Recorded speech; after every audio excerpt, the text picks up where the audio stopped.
लिंगाष्टकम्।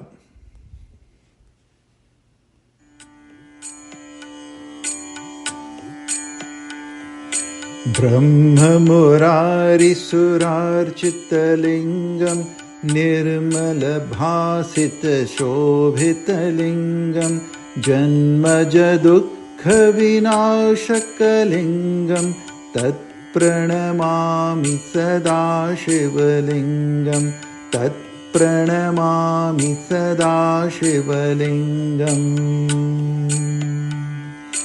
देवमुनिप्रवरार्चितलिङ्गं कामदहं करुणाकरलिङ्गं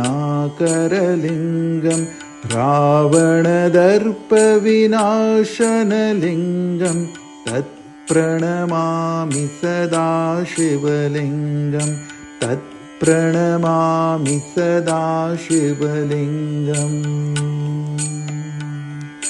सर्वसुगन्धिसुलेपितलिङ्गं बुद्धिविवर्धनकारणलिङ्गं सिद्धसुरासुरवन्दितलिङ्गं तत्प्रणमामि सदा शिवलिङ्गं तत्प्रणमामि सदा शिवलिङ्गम्। कनकमहामणिभूषितलिङ्गं फणिपतिवेष्टितशोभितलिङ्गं दक्षसुयज्ञविनाशनलिङ्गं तत्प्रणमामि सदा शिवलिङ्गं तत्प्रणमामि सदा शिवलिङ्गम्।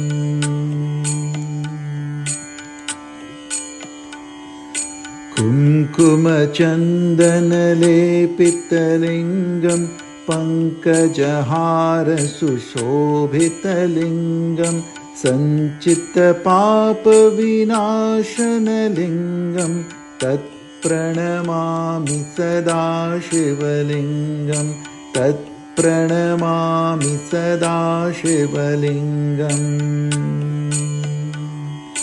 देवगणार्चितसेवितलिङ्गं भावैर्भक्तिभिरेव च लिङ्गं दिनकरकोटिप्रभाकरलिङ्गं तत्प्रणमामि सदा शिवलिङ्गं तत्प्रणमामि सदा शिवलिङ्गम्।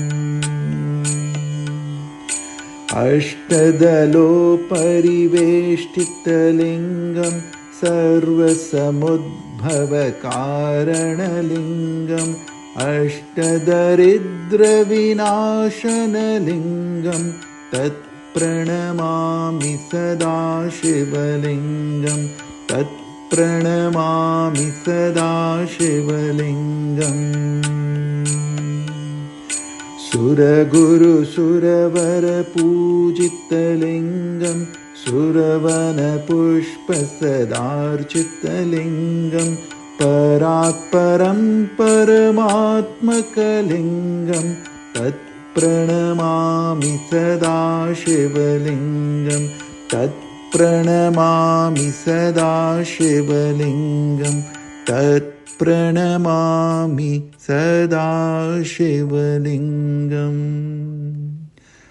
लिङ्गाष्टकमिदं पुण्यं यः पठेत् शिवसन्निधौ शिवलोकमवाप्नोति शिवेन सह मोदते। हरिः ॐ श्रीगुरुभ्यो नमः। हरिः ॐ।